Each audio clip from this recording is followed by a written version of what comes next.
Ok.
Bonsoir.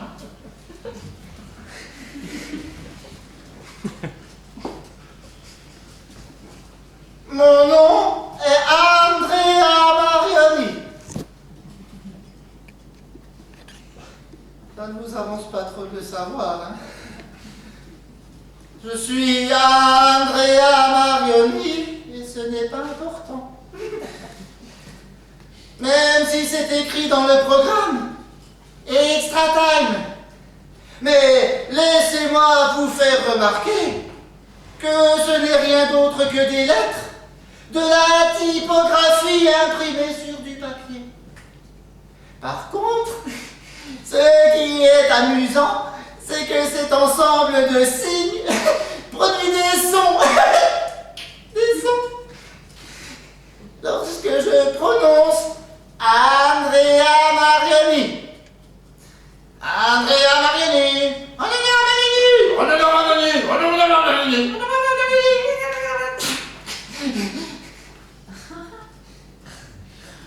Mais ce n'est pas du tout de ça que je veux vous parler. D'ailleurs, il me faudrait beaucoup de temps pour vous faire un portrait complet de moi, Andrea Marioni.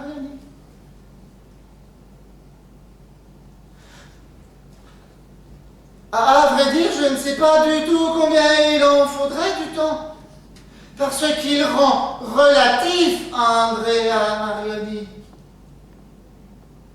On est d'accord. Je suis en 3 dimensions. Mais je suis aussi dans le temps. Et ça, on sait depuis Einstein que c'est une relativité restreinte.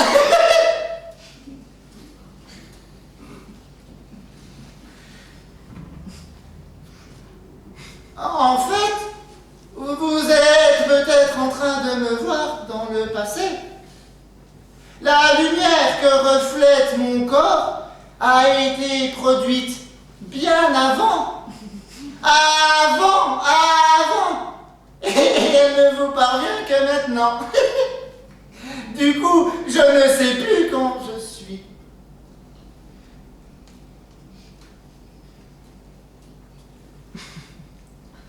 Toutefois, ce que je peux vous dire, c'est que notre espace-temps, notre condition à 3 dimensions, permet de nous poser très sincèrement la question suivante.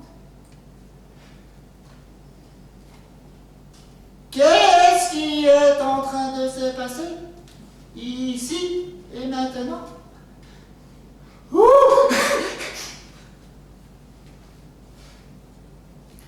À vrai dire, je ne suis pas tout à fait certain si c'est du désordre qui va s'ordonner ou de l'ordre qui deviendra du chaos.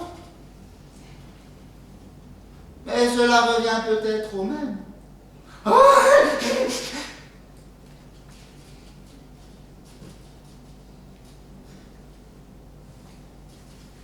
Toutefois, ce qui est important, c'est que nous allons tous dans la même direction du temps. Et c'est très probable grâce aux lois de la thermodynamique.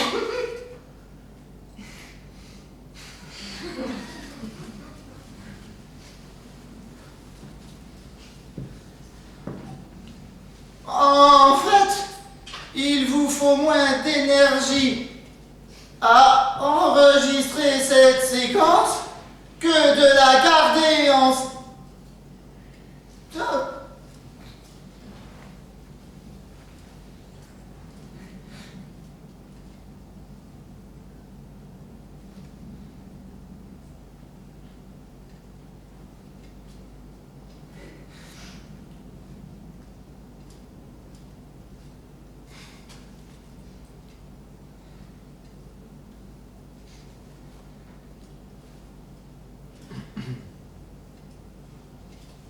Que de la garder en stock et de faire fonctionner votre cerveau.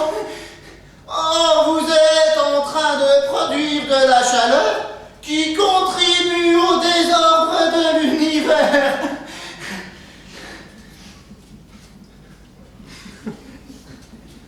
Mais ce n'est pas du temps que je voulais vous parler. Même si c'est un sujet intéressant depuis son invention.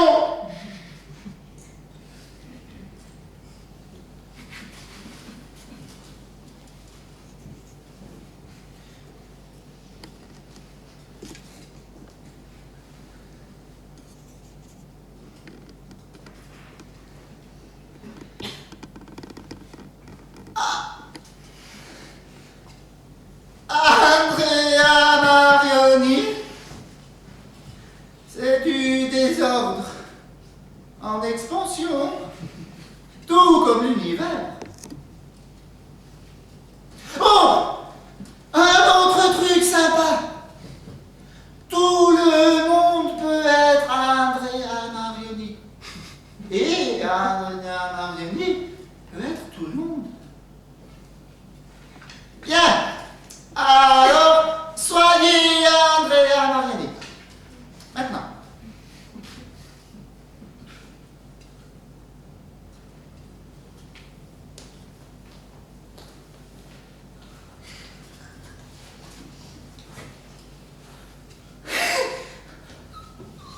Oh oui! Oh, bravo! Oh, vous êtes très fort! Vous êtes très bien, Andrea Marioni! Vous le sentez? Ça vous fait comme à moi?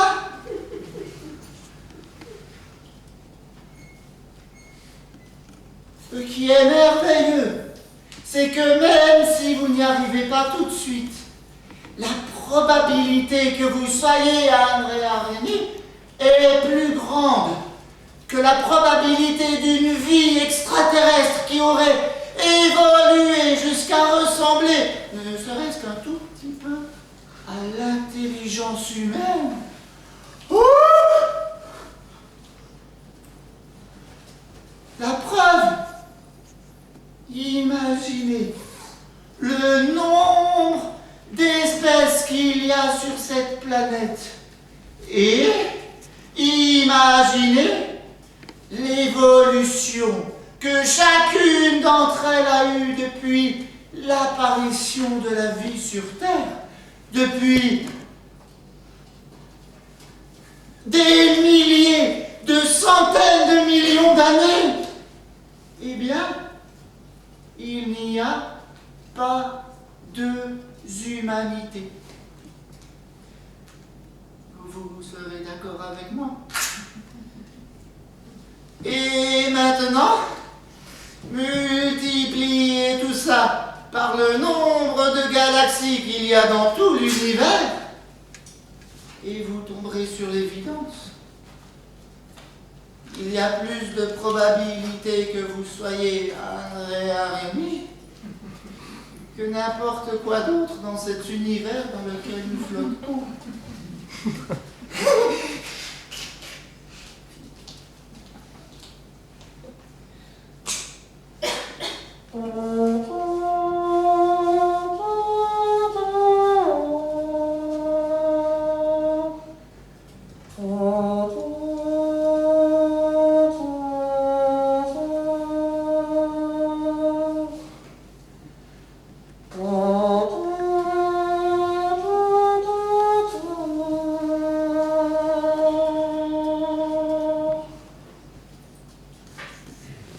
Alouette, gentille alouette, alouette, je te plumerai. Je te plumerai la tête, je te plumerai la tête, et la tête, et la tête. Alouette, alouette, alouette, gentille alouette, alouette, je te plumerai. Je te plumerai le bec, je te plumerai le bec, et le bec, et le bec, et la tête, et la tête. Alouette, alouette, alouette, gentille alouette, alouette, je te plumerai. Je te plumerai la queue, je te plumerai la queue, et la queue, et la queue, et le bec, et le bec, et la tête, et la tête. Alouette, alouette, alouette,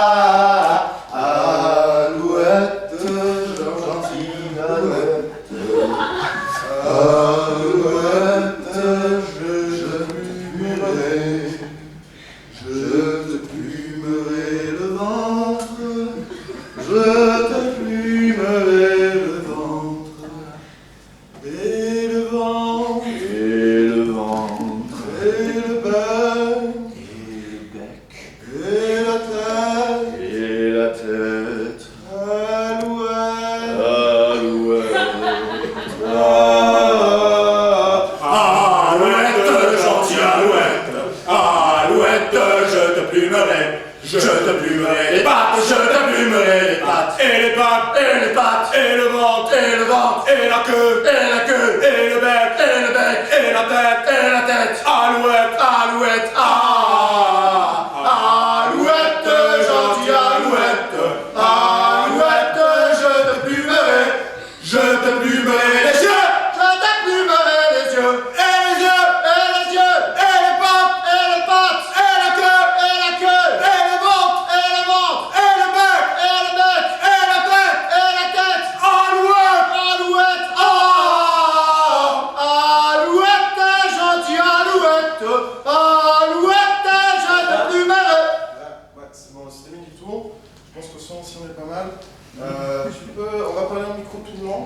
Ok. Comme ça, on regardera le micro après. Tu peux regarder sur ton portable si ça marche la connexion. Ça marche. Et puis là, je suis pas sûr que tout le monde assis à la bonne place. Ou alors peut-être on pourrait le mettre ailleurs, quoi. Je sais pas, moi ça me va, tu veux changer? Non, là,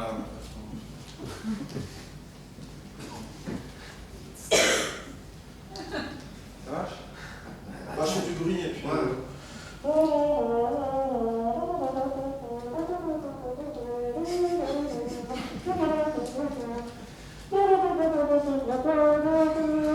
Ça marche, c'est pas très fort, mais ça marche.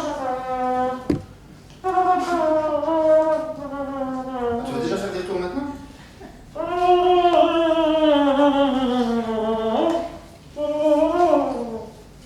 Ok, donc plus de regard avec le deuxième rang pendant la louette, ok. On se regarde donc, hein.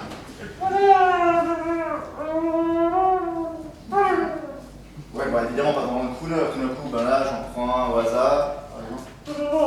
D'accord, ok, très bien.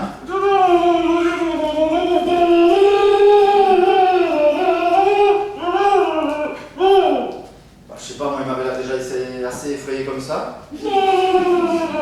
Bon bah d'accord, ok. Bah moi j'aurais l'air plus méchant et vous, vous aurez l'air plus effrayé quoi.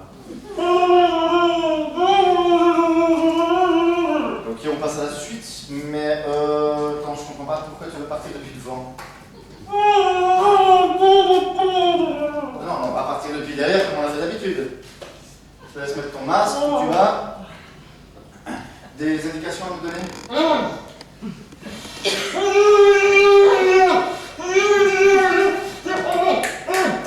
C'est bon, je t'écoute.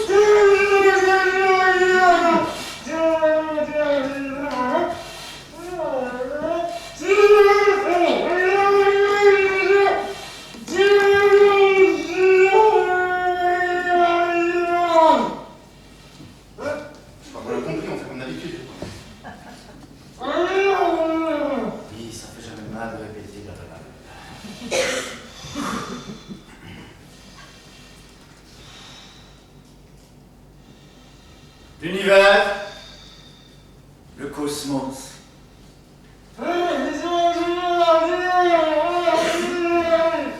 Non, t'as raison.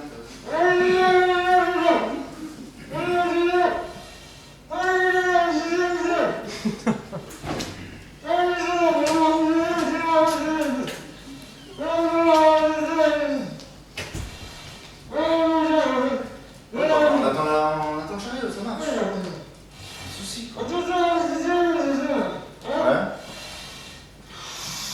Ok, respiration.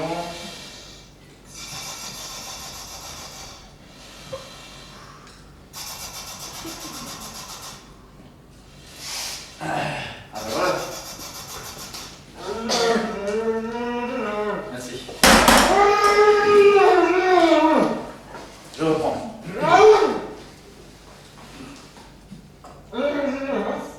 L'univers, le cosmos, des infiniment grands qui nourrissent depuis la nuit des temps, des questionnements auxquels l'homme n'a toujours pas trouvé de réponse.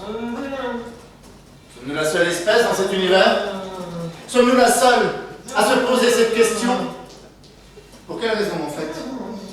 Que s'est-il produit au cours de notre évolution pour que l'énigme de notre origine soit aussi fondamentale? D'où vient cette nécessité de savoir si d'autres formes de vie intelligente existent? Selon le principe anthropique faible, il est possible dans un univers grand et infini dans l'espace et ou dans le temps que les conditions nécessaires à l'apparition de la vie intelligente ne se rencontrent que dans certaines régions limitées dans l'espace et dans le temps. Aussi, les êtres intelligents de ces régions ne devraient pas s'étonner d'observer que leur voisinage proche dans l'univers remplisse les conditions nécessaires à leur existence. Nous sommes toujours aussi désorientés face à l'événement humain. Nous seuls le serons-nous à jamais? Il a fallu un long parcours d'erreurs et de suppositions pour arriver à ce que nous croyons savoir aujourd'hui. Nous ne savons pas si nos théories sont correctes. Toutefois, nous pouvons supposer qu'elles sont justes. Cependant, depuis l'essor de la mécanique quantique, les lois que nous connaissions jusqu'à présent ne sont plus complètes. Les études récentes de l'atome ont démontré que les particules, comme les photons, pouvaient se trouver au même moment en plusieurs endroits différents. Et qu'il était possible de savoir leur position dans l'espace seulement lorsqu'on arrête le temps. Ceci dit, même si nous arrivons à déterminer leur position dans l'espace à un moment donné, elles continuent de bouger selon des lois que nous ignorons encore. Leur nature tout entière semble être totalement guidée par les lois du hasard. Physique classique, physique quantique. Toutes deux fonctionnent dans la pratique et toutes deux ont fait leurs preuves. Leur différence fondamentale est juste une question d'échelle. Infiniment grand, infiniment petit. Mais alors, qu'arriverait-il si un jour nous trouvions la nouvelle théorie qui les réunirait toutes les deux? capable de voyager dans le temps, ou de traverser les distances extraordinaires du cosmos en un claquement de doigts. L'enjeu de notre époque contemporaine est de maîtriser les potentialités immenses de cette discipline et ses applications. Et alors, peut-être un jour, trouverons-nous une nouvelle planète qui accueille une forme de vie intelligente similaire à la nôtre.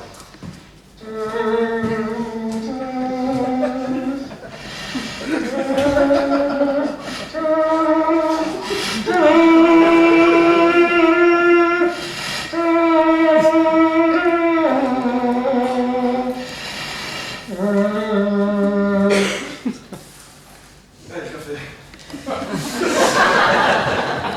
On fait 5 minutes de pause. Salut Loane, ça va Tu lui passes le micro s'il te plaît? Ouais, on fait des tests streaming, tu pourrais parler dans le micro s'il te plaît. Et moi je t'en ai à manger. Ok, ouais. Pizza? Pizza. Ok. Ça se passe? Ouais, écoute, ça va, j'ai un peu plein de théories dans la tête, comme ça qui ça va. Mais t'as peur que le public ils n'arrive pas à te suivre? Non, c'est parce que j'utilise la méthode de la boum. C'est quoi la méthode de la boum? Tu vois, quand tu fais une fête. Andrea? Ouais? Excuse-moi, Margarita? Oui, Margarita, comme d'habitude. Ok. Oui, donc tu vois, tu fais une boum, et puis les gens ils dansent jamais. Il faut toujours qu'ils se bourrent la gueule, et puis il y en a un qui commence à danser, il dit ah, Jean-Jacques il est con, et puis tous les autres commencent à danser aussi. Donc du coup, j'ai développé une technique où je bois 1 ou 2 verres de vin avant. Ça, dès que j'accueille les premiers, j'ai un peu la laine qui sort, et je parle comme mon débile mental, et ils se disent bon, c'est Andrea qui est le camp, et donc ils commencent à danser beaucoup plus facilement, tu vois, ils vont dans la boum directe. Et ça tombe pas, c'est l'échauffement d'alcool. Et si tu veux, le spectacle fonctionne sur le même On principe. reprend? Ouais, on reprend. Excuse-moi. Ça n'a pas l'air de marcher très bien ta technique de la boum. Là. Non, mais parce qu'on a arrêté qu'ils sont 5 minutes en pause, en fait. Salut.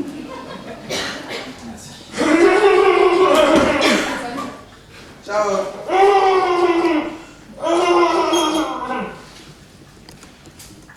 Ladies and gentlemen, our next speaker is the President of United States of America, Ronald Reagan.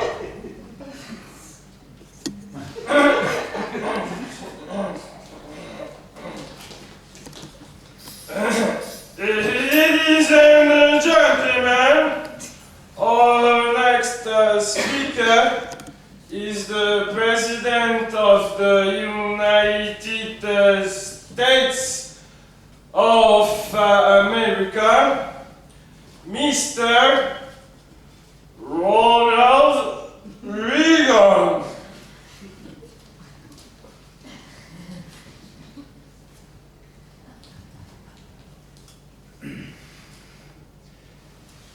Bonsoir. Je suis Ronald Reagan. Dans notre obsession des antagonismes du moment, nous oublions souvent tout ce qui unit les membres de l'humanité. Peut-être avons-nous besoin d'une menace extérieure universelle pour prendre conscience de ce lien commun. Il m'arrive de penser combien, partout dans le monde, nos différences s'évanouiraient si nous étions confrontés à une force venue d'un autre monde. Une telle menace extérieure à la Terre pourrait déjà être parmi nous. Ce discours a été prononcé par le président Ronald Reagan en 1987 à New York. Or, il est étrange qu'un président des États-Unis évoque l'hypothèse extraterrestre comme étant la seule capable d'éviter la guerre entre les pays du monde. Ceci dit, le message de Ronald Reagan est peut-être caché. Trust no one. Trust no one. Trust no one. Trust no one. Trust no one. Trust no. Pourquoi là, il faut suivre. Non mais il n'y a personne qui te suit là. Non, il faut juste dire Trust no one, trust no one, trust no one. Ah, Andrea, j'ai toujours eu un souci avec cette scène. Puis tu vois bien qu'eux aussi, ils comprennent rien. c'est juste les enlèvements des aliens sur les Américains qui du coup, ils assimilent les humains et trust no one. Ok, on va prendre 2 secondes là.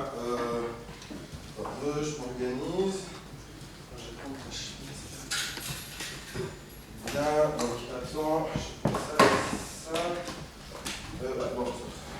Donc si vous, ça c'est les extraterrestres.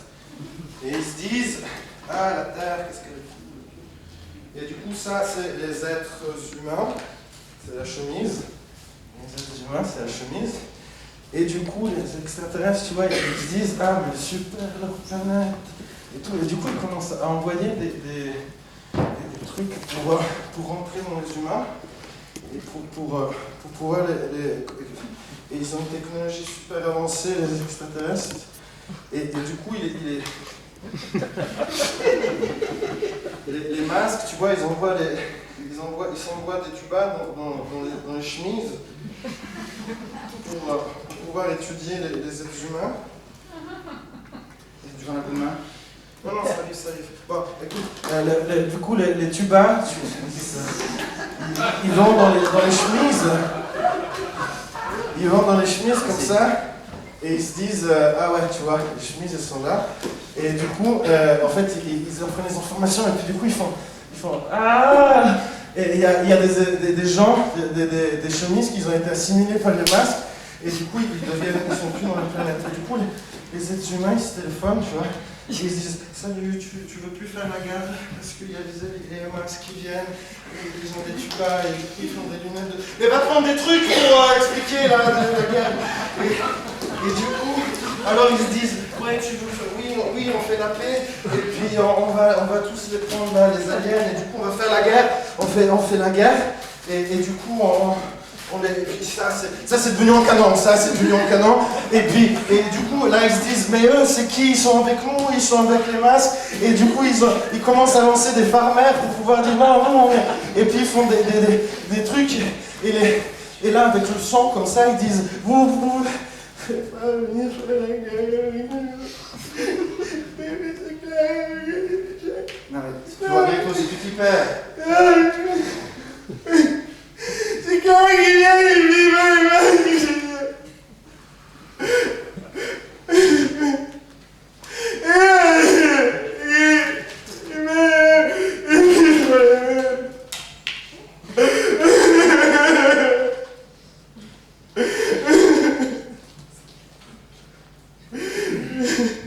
Andrea, calme-toi, tiens.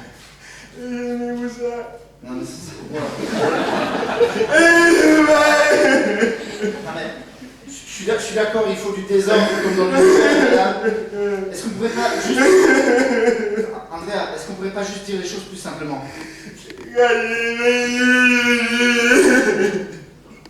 Bon, d'accord. Bon, écoute, on a le temps, on est là pour te comprendre.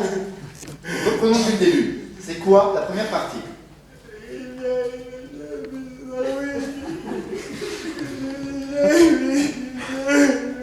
Voilà, je suis seul en scène. C'est donc la théorie darwinienne comme quoi la probabilité d'une vie extraterrestre est quasi nulle. Ok? Très bien. Ensuite.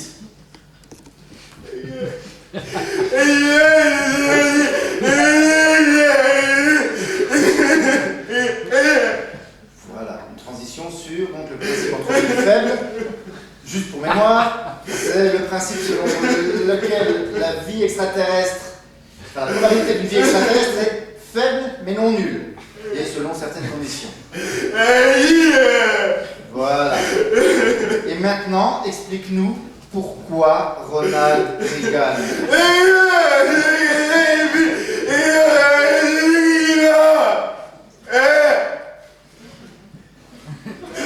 Ben voilà.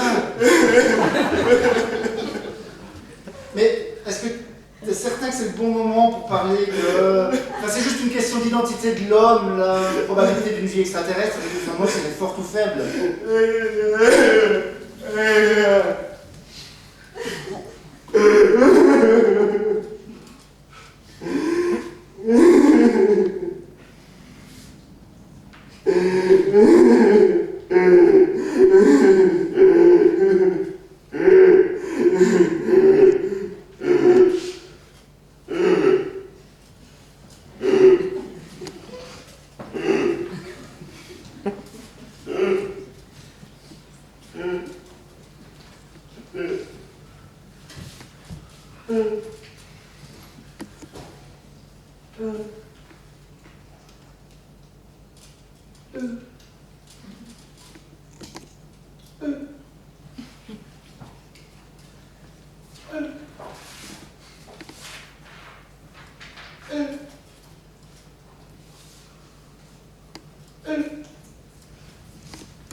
Monsieur Marioni,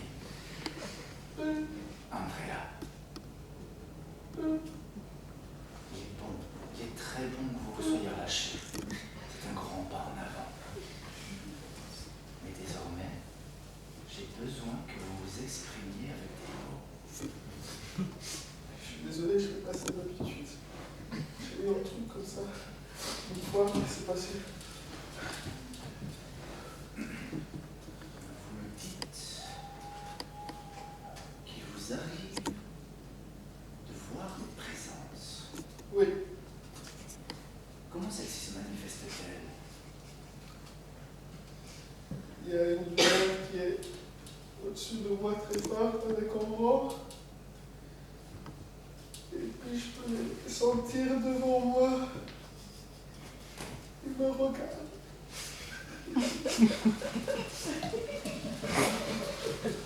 Parmi ces présences, y a-t-il des gens que vous connaissez? Des amis, de la famille, du travail? Ou est-ce que vous ne connaissez absolument personne?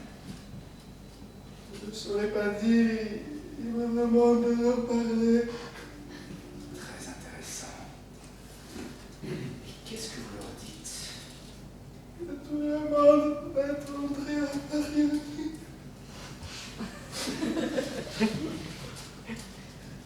Pourquoi faites-vous sous-marin? Pour me protéger de l'implosion. Non plus. Il y a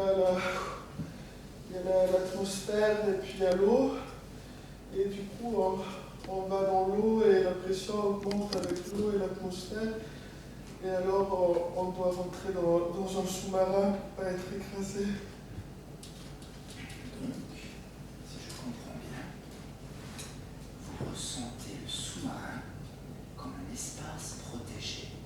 Oui, à cause de la connaissance. Comment? On connaît, et puis c'est comme l'eau, et du coup, on connaît, il y a les pressions extérieures, et du coup, on doit rentrer dans un sous-marin. Vous m'avez dit que vous vous intéressiez au voyage dans l'espace. Quand? Peu importe. Andrea, je sens qu'il y a un profond conflit entre votre intérieur et votre extérieur.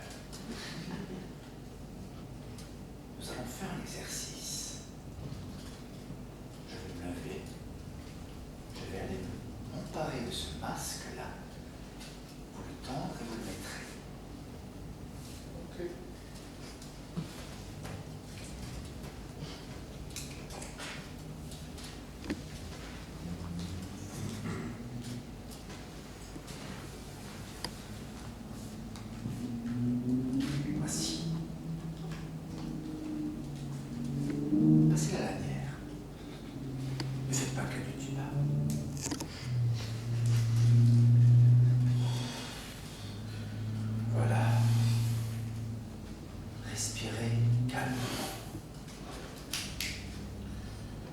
Andrea, j'aimerais que vous considériez ce masque comme une manière de mieux voir, de pouvoir observer plus en profondeur la connaissance sans risquer d'imploser. Je parlais de l'eau et du sous-marin parce que quand on envoie des sous-marins dans l'espace, c'est comme des navettes spatiales. Et du coup, mais on a plus de connaissances, et on ne sait pas si ça protège de l'implosion des êtres humains qui vont dans l'espace. 8, 7,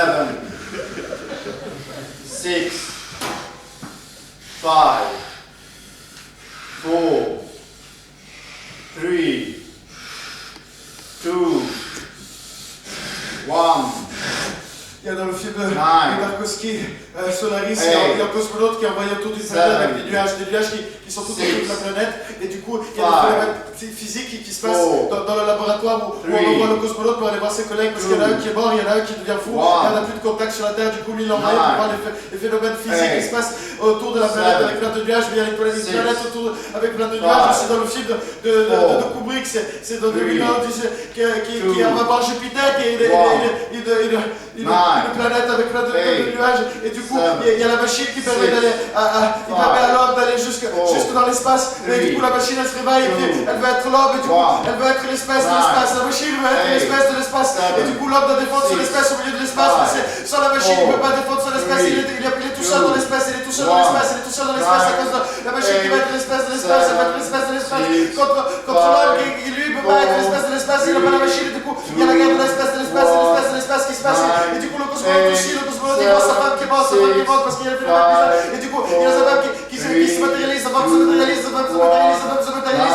C'est ce qu'il a dans ta tête, c'est ce qu'il a dans sa tête, c'est ce qu'il a dans sa tête. Et ça se matérialise, c'est ce qu'il a dans sa tête parce que c'est la planète, c'est la conscience de la planète, c'est la conscience de la planète, c'est la conscience de la planète, c'est la conscience de la planète qui fait voir sa femme qui est morte. Et du coup, il sait qu'il est en train de parler avec lui-même, il sait que c'est pas son espèce, il sait que c'est pas son espèce, c'est le nuage, c'est le nuage de la planète, c'est le nuage de la planète, c'est le nuage de la planète qui ressemble à son espèce, qui ressemble à sa femme, qui ressemble à son espèce, qui ressemble à sa femme. Et du coup, c'est la guerre psychologique, la psychologie de l'espace, la psychologie de l'espace, la psychologie de l'espace pour l'espèce de l'espace, pour l'espèce de l'espace, la psychologie de l'espace, l'espèce de l'espace, pour l'espèce de l'espace, l'espèce de l'espace, pour l'espèce de l'espace, l'espèce de l'espace, l'espèce de l'espace, l'espèce de l'espace, l'espèce de l'espace, l'espèce de l'espace, l'espèce de l'espace, l'espèce de l'espace avec l'espèce de l'espace, l'espèce de l'espace, l'espèce de l'espace, l'espèce de l'espace, l'espèce de l'espace, l'espèce de l'espace, l'espèce de Bien.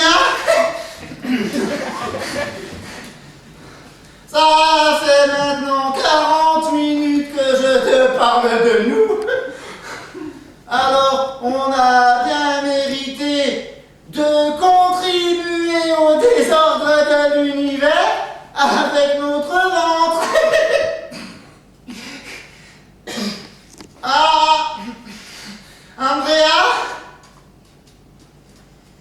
Andrea, tu peux distribuer les pizzas, s'il te plaît? Alors voilà, Andrea. Voilà ta margarita. Non, Andrea. Non, commence plutôt par Andrea. Et puis Andrea. Et puis Andrea. Andrea. Oh, Andrea! Oh, tu as super bien fait, bravo! Tip top!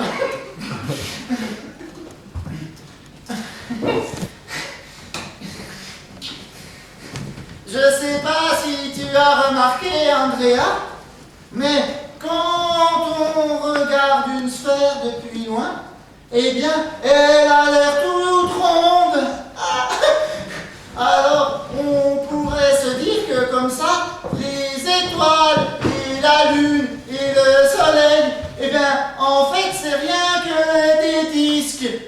Eh, mais je pourrais dire des pizzas. Si, à cause des cratères. Alors, on dirait comme ça que l'univers tout entier, il est rempli de pizzas très chaudes. Bon, je t'ai pas dit, hein, Andrea, mais maintenant, les scientifiques, ils pensent que c'est l'univers tout entier qui est tout là comme une pizza. Et même si on est là, hein, en 3 dimensions, eh bien, on serait tous comprimés dans la dimension du son. Du son. Mais il n'y a pas de son dans l'espace. Alors, quand on veut parler à des êtres au-delà de l'espace, eh bien, on utilise les ondes radio. Alors tu t'imagines, Andrea, il y a les êtres au-delà de l'espace, ils se disent, ils sont tout faits d'ondes radio là-bas, ils sont bizarres. Mais on pourrait leur dire bonjour. Ouais, on va leur dire bonjour. Ohé, les êtres par-delà de l'espace. Ici, les êtres faits de son. Andrea Marini.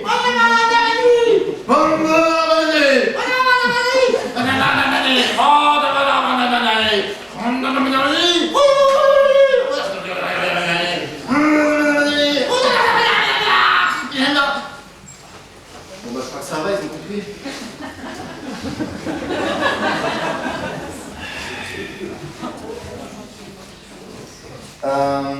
Tu veux directement passer donc au débarquement? Je suis pas sûr, on va de nouveau rien comprendre et tu vas de nouveau pleurer. Non, bon. Ce que je te propose, c'est qu'on fasse une petite italienne alors, juste. On fait le petit texte de transition trailer radio, et puis ça va un peu les préparer nous aussi, ok? Donc, pendant qu'on se maquille, on fait une italienne. Ne vous inquiétez pas, je vais chercher de l'eau. Et prends les pinceaux aussi, ils sont pas là. Mal fait tout ça.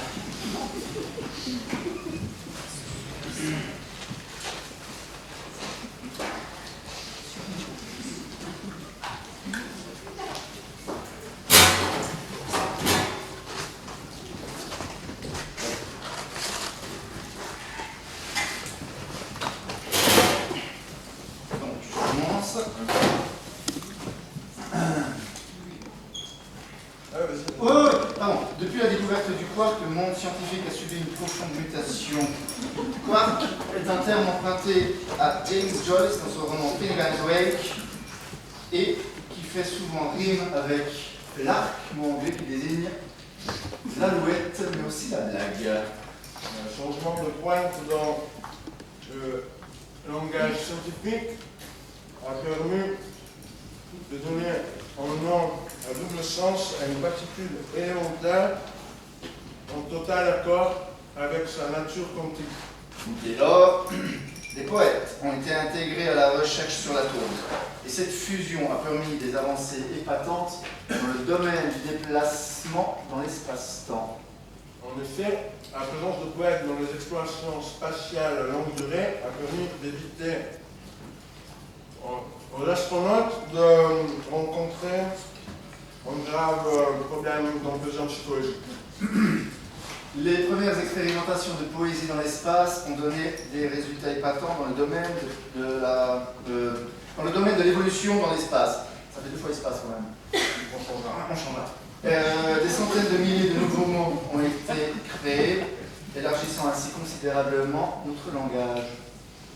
La diffusion de poésie dans l'espace a permis de rencontrer une première espèce d'extraterrestre intelligente. Malheureusement, cette rencontre n'a pas été heureuse. Ouais. Du coup, je suis perdu. N'a pas été heureuse. Ah oui. La forme de vie découverte peut entendre les sons, mais semble en proie à une implosion de vocabulaire et semble contrainte de dire un seul et unique mot.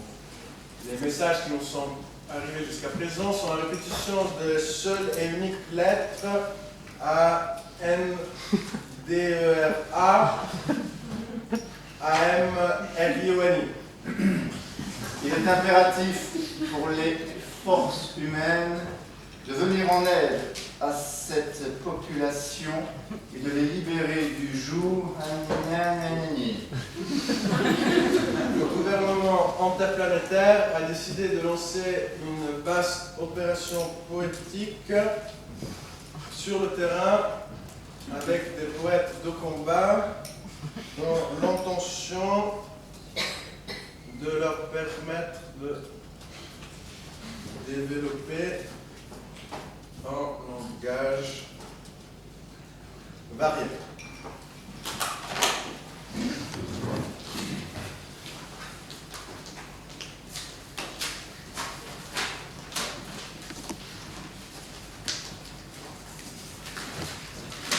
Attention, attention.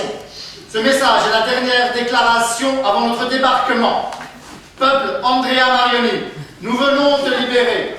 Ceci est notre déclaration de guerre poétique. Attention, attention.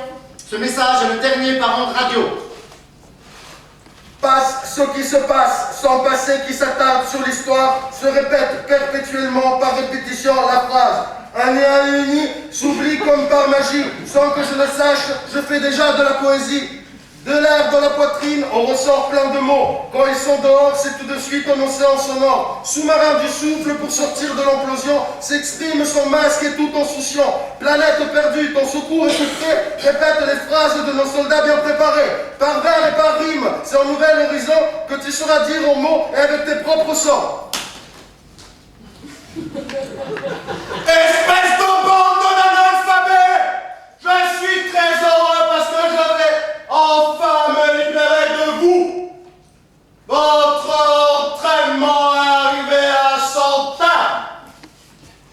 Dans quelques minutes, nous allons débarquer sur la planète AEI.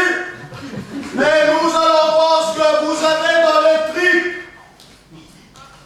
Je vais être sincère avec vous. Ça ne va pas être aussi facile que chanter une petite alouette à des mômes. Je m'en fous de combien de rimes vous allez devoir dévaler au nom de la liberté de vocabulaire, ni de la profondeur que vous devez atteindre dans vous-même pour notre espèce. Vous n'êtes pas là pour écrire des lettres au Père Noël. Vous êtes des poètes de combat. Et qu'est-ce qu'ils font les poètes? Ils disent des poésies. Ils les disent avec leur estomac, la gorge tranchée, les poumons perforés, sans tête jusqu'à leur dernier souffle. Vous êtes à présent le régiment Tristan Tzara de la poésie cantique francophone. Quand nous allons passer cette porte, vous serez seul devant votre destin. Et votre seul et unique ami, c'est notre cher alphabet. Vous êtes des professionnels du hasard.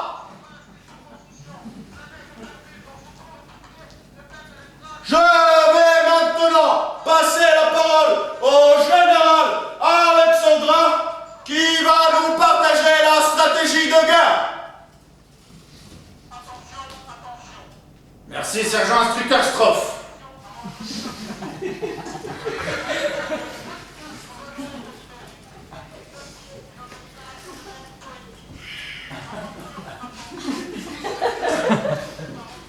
Régiment de ça! Comme vous le savez déjà, notre attaque d'aujourd'hui est coordonnée par la force internationale groupée. Nous faisons partie des régiments qui devront prendre la capitale. Notre attaque sera complètement réglée sur la métrique des romantiques anglais qui attaqueront par le sud. En ce moment même, la patrouille volante Neruda est en train de préparer notre zone de débarquement à l'ouest. Par frappes successives de haïkus, les Japonais au nord sont en train d'ouvrir une brèche dans la défense ennemie. Aidés en cela par l'armée allemande Goethe au sol qui s'occupera de la population civile. Je ne vous le cacherai pas. La situation au sol est critique. Nous ne disposons que de 2 régiments quantiques et de seulement 2 escadrilles de classiques. Mais il va falloir tenir jusqu'à l'arrivée de la batterie Apollinaire qui viendra nous prêter main forte. Moi-même, je ne sais pas ce qui se passera une fois ces portes franchies. Mais dites-vous que tout sera permis. Même des traductions de Bukowski et de Burrow, et j'en passe. Mais en aucun cas vous n'oublierez votre mission principale, propager de la poésie quantique. Poète de combat, bonne chance. Rompez!